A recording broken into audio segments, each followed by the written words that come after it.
পয়সা থাকলেই হয় না অর্চনা, পয়সা খরচ করার বড় মন থাকতে হয়। ছাড়ো তোমার বড় মন, দুটো পয়সা হাতে এলে ফুটানি মারা শুরু করো, আর তারপর হাত খালি হলে শুকিয়ে মরো। সব জানা আছে আমার। লোকের কাছে হাত পাততে লজ্জা লাগে না তোমার? লজ্জা আবার কি? লোকে দেখছে আমার বড় বড় চাল চলন, ধার করে করছি কিনা তা কজন জানে। তুমি কি ভাবো চিরকালই আমি গরিব থেকে যাব নাকি? তোমার আর বড় লোক হয়ে কাজ নেই। বড় লোক হতে গিয়ে আবার ছোট লোক না হয়ে যেও। তুমি সত্যি আমার উত্থান চাও না? সব সময় মাথায় আমার চিন্তা আরো টাকা, আরো টাকা। উত্থান না পতন তা অত আমি বুঝি না, আর বুঝতেও চাই না। একটু গা নাড়িয়ে কাজকর্ম করো, বুঝলে? তোমার জন্য উপর থেকে ভগবান টাকার বৃষ্টি করবেন না, বুঝলে? সারাটা দিন বাড়িতে বসে এদিক ওদিক করে সময় নষ্ট করছো। ওসব তুমি বুঝবে না। ভাবছি লটারির টিকিট কাটবো, আর কোথাও কিছু টাকা লাগাবো। আবার লটারি? তোমার কি লজ্জা শরম কিছুই নেই? সেবার লটারির পিছনে কত টাকা গচ্ছা দিলে মনে আছে? পরে এসে আমার কাছে হাত পাতলে। তোমার সব টাকা শোধ করে দেবো। ভাবছি একটা ব্যবসা ফাঁদবো। খাটনি নেই, শুধু টাকাই টাকা। মাথার ডাক্তার দেখাও, বুঝলে? না হলে পরে কেঁদে কুল পাবে না। কি তুমি আমাকে পাগল বলছো? আমি উন্মাদ? তার আর বাকি কি? যাও যাও, খেয়ে দিয়ে আবার শুয়ে পড়ো, না হলে পাড়া ঘুরতে বেড়াও গিয়ে। যেমন ছিলে আগে সেই গাইয়াই রয়ে গেলে। ঠাট বাট কি জিনিস সে তো আর বুঝলেই না এই জীবনে। আর কথা বাড়িও না তো, মাথা গরম হয়ে যাচ্ছে আমার। দু চোখ যেদিকে যায় চলে যাব কিন্তু, এই বলে দিলাম। যাও যাও, দুদণ্ড একটু শান্তিতে তো থাকতে পারবো। ফোকটে কিছু টাকা পাই কোথাও থেকে, তারপর আমিও দেখাবো ফুটানি কাকে বলে। সারাদিন শুধু আমার উপরে রোয়াব দেখানো বার করে দেবো।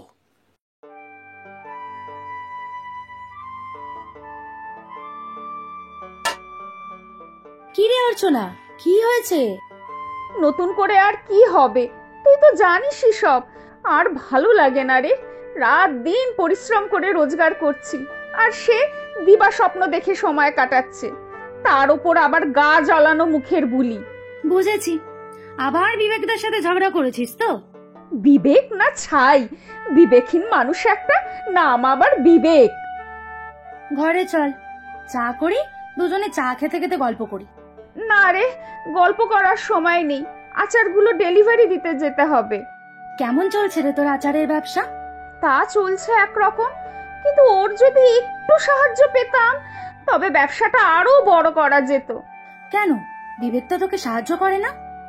সাহায্য করবে ও, তাহলেই হয়েছে। তার উপরে এইসব ছোটখাটো ব্যবসা তেনার পছন্দ নয়। সব সময় তো জানিস বিশাল বিশাল ব্যাপার স্যাপার তার। সে তো জানি রে। কাল রাত জেগে সব আচারের প্যাকেট করেছি। আজ সকালে বললাম একটু সাইকেল করে ওগুলো গোল বাজারে পৌঁছে দিয়ে আগের টাকা নিয়ে আসতে। গেল তো নাই, উল্টে আবার আমার সাথে কোমর বেঁধে ঝগড়া করলো। কি করবি বল, সংসারটা তো চালাতেই হবে। আর এই দেখ না, আমার বরটা আবার কাজ পাগল। সেই ভোর থাকতে বেরিয়ে যায়, ফিরতে রাত দুপুর। তাতে কি, সংসারটা তো ঠিকঠাকই চলছে।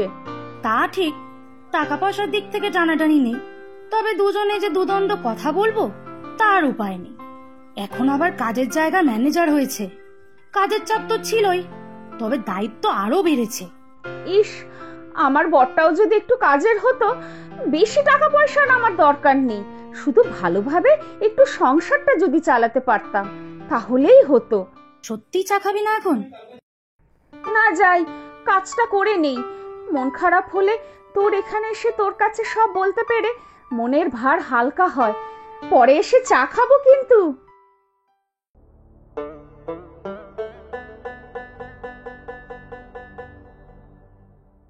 কি তোমার এতক্ষণে আসার সময় হলো? খেতে কে দেবে আমাকে? কি হলো, কথা কানে গেল না বুঝি? রান্না করা আছে, নিয়ে খাও। আমার অনেক কাজ আছে, কাপড় কাচতে হবে। কেন, কাপড় সকালে উঠে কাচতে পারোনি? সময় একটু ভাতও জুটবে না নাকি আমার? বললাম তো ভাত নিয়ে খাও, আমার দেরি হবে। আর শোনো, রাত জেগে কাজ করে আর কত সকালে উঠবো শুনি? তাও তো সবকিছু রান্না করে ঘর গুছিয়ে বেরিয়েছি। তা বেরিয়ে আমার কোন 14 পুরুষকে উদ্ধার করে দিয়েছ? দুটো আচারের কৌটো বিক্রি করে নিজেকে বিশাল ব্যবসায়ী মনে করো নাকি? কেন? তোমাকে তো বললাম ডেলিভারিটা একটু করে আসতে, তখন গিয়েছিলে। তাহলে দেখতে ভাত বেড়ে নিয়ে বসে থাকতাম তোমার জন্য। আমার কথা তুমি একটুও ভাবো না, স্বার্থপর কোথাকার। এই শুরু হলো আবার মরা কান্না। আর ভালো লাগে না, জীবনটা একেবারে নরক হয়ে গেল।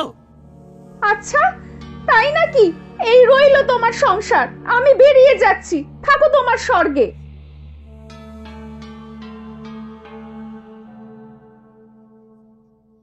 হ্যাঁ, সত্যিই চলে গেল নাকি? কোথায় আর যাবে? বাপের বাড়িতেও তো কেউ নেই।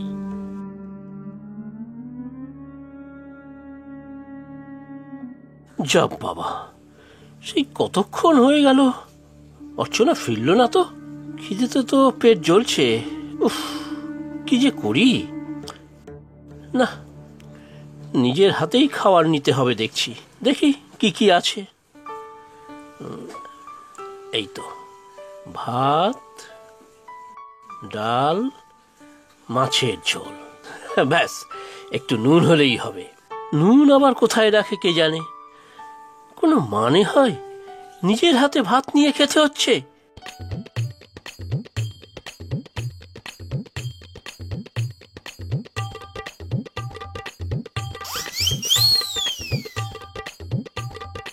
ব্যাস ভালোই খেলাম। কি ভেবেছিল আমি ভাত নিয়ে খেতে পারবো না? এই এটো থালার কি হবে? নিয়ে যাব কলতলায়? না, থাক এখানেই, অর্চনা এসে বুঝবে।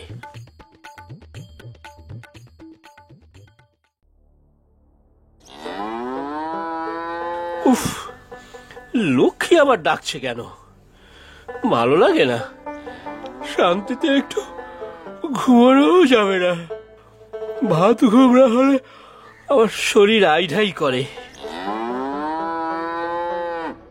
উফ, অর্চনা, অর্চনা, খেতে দাওনি লক্ষ্মীকে?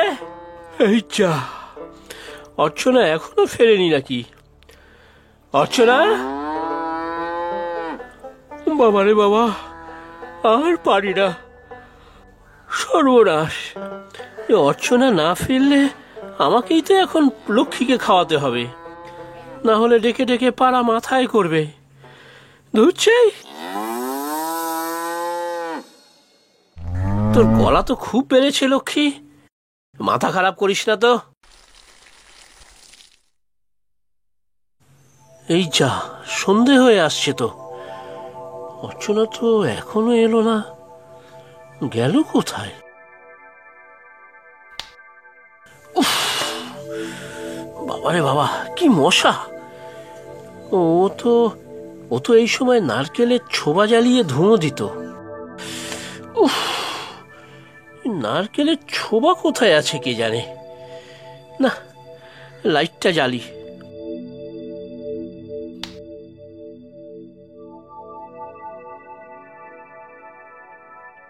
এই রে, বিল দিতে যাইনি বলে তো বিদ্যুতের লাইন কেটে দিয়েছে। হায় হায়, সকালে একদম মনেই ছিল না। অর্চনা হলে ঠিক মনে করে বিলটা জমা দিয়ে আসতো। উফ, আবার মশা। আমাদের একটা হ্যারিকেন ছিল তো, কোথায় যে থাকে? অর্চনার কোনো কিছু রাখার কোনো ছিঁড়ি ছাদ নেই। দেখি তো রান্নাঘরে।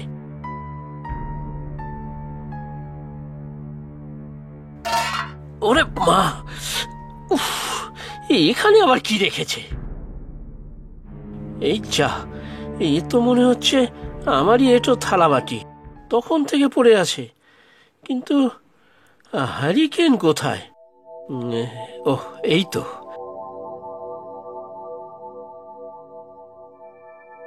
রাত্রে তো খাওয়াও জুটবে না মনে হচ্ছে।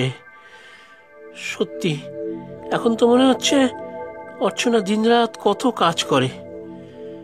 সত্যি, আর আমার পক্ষে তো একবেলা ভাত জোটানো সম্ভব হচ্ছে না। কোথায় যে গেল? না, যাই, খুঁজে দেখি আশেপাশে। উফ, বাজার ঘুরলাম, মন্দিরে দেখলাম, মাঠের এদিকেও তো নেই। আর কোথায় যেতে পারে? ওদিকে তো শ্মশান। কি করব বলতো গোপা, অনেক রাত্রি হয়ে যাচ্ছে যে। যা বলছি শোন, চুপ করে বসে থাক এখানে, দেখবি খুঁজতে খুঁজতে ঠিক আসবে। আর যদি না আসে তাহলে? তাহলে আর কি, আমার বর তো দুদিনের জন্য শহরে গিয়েছে, থাকবি এখানে, কাল সকালে যা করার করা যাবে। না রে, আমার খুব চিন্তা হচ্ছে রে। মানুষটা এক গ্লাস জলও নিজের হাতে ভরে খেতে পারে না, অন্ধকারে যদি পড়ে টরে যায়। তোরও দোষ কম নয় অর্চনা, বিবেকটাকে একেবারে ঠুটো বানিয়ে রেখেছিস। নিজের কাজ নিজে চালানোর মতো কাজও করতে পারবে না, সে কেমন কথা? না রে, আমি বাড়ি যাই, আমার বুকে কেমন ধরফর করছে। তোকে যে এত অপমান করলো, ভুলে গেলি? ভালো মানসিক সুযোগ নেয় তো, বুঝুক আজকে। যা হবার হয়েছে, এখন বাড়ি যাই রে, রাত্রে হয়তো না খেয়েই থাকবে। সে না হয় বুঝলাম বিবেকদার কষ্ট হবে, কিন্তু তুই সেই থেকে না খেয়ে আছিস অভিমান করে। তোর কষ্ট কি কষ্ট নয় রে? একটু শক্ত থাকতো দেখি, আমি দেখছি কি করা যায়। ছেড়ে দে তুই গোপা, আমার অদৃষ্টে এই আছে, আমাকেই খেটে খুঁটে পরিশ্রম করে সংসার চালাতে হবে। মানুষটা আর শোধরাবে না, মুখে লেকচার মেরেই জীবন কাটাবে।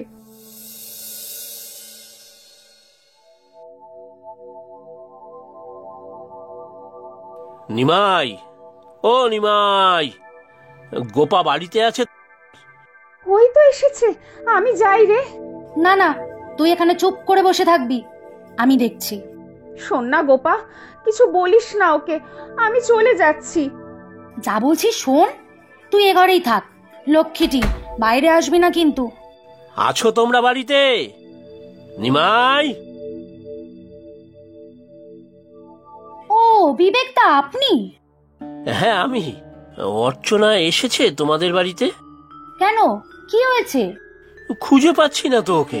সেই সকালে রাগ করে ঘর থেকে বের হয়েছে, তারপর থেকে আর বাড়ি ফেরেনি। আমি সব জায়গা তন্ন তন্ন করে খুঁজলাম। রোজ রোজ এত ঝগড়া কেন করেন বলুন তো বিবেকদা? সারাদিন কত পরিশ্রম করে মেয়েটা। সত্যি আমি দোষী।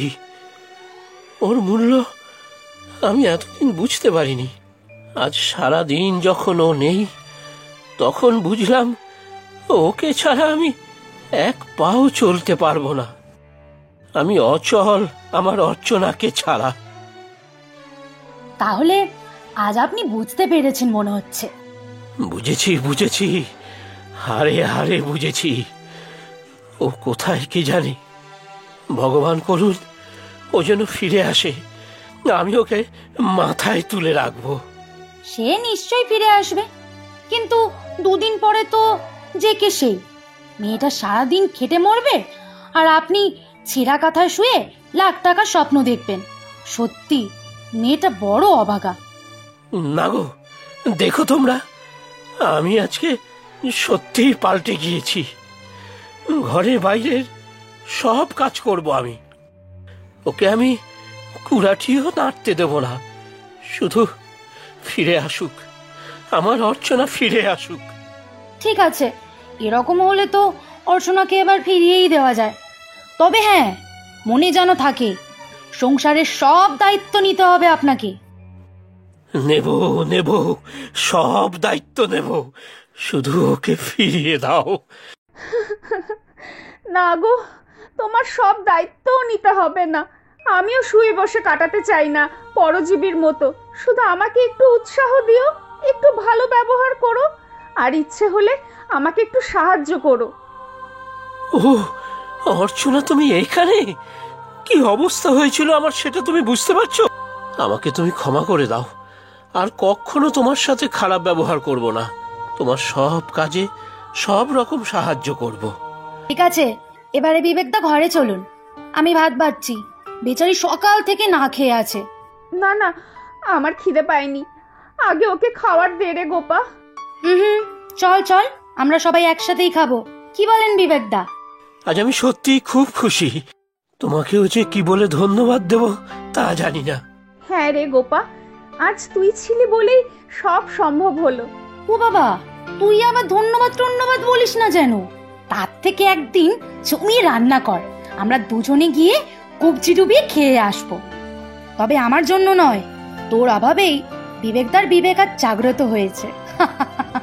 প্রচুর সঠিক উত্তরদাতাদের মধ্যে থেকে আমরা বেছে নিয়েছি 10 জনের নাম।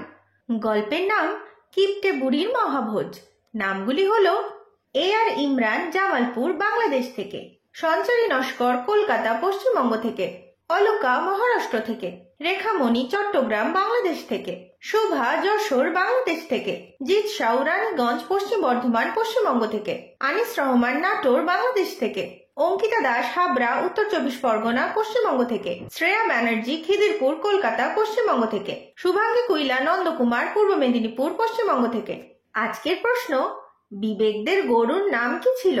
তোমরা প্রশ্নের উত্তরের সাথে নিজের নাম আর কোথায় থাকো সেটাও লিখে জানাবে কিন্তু।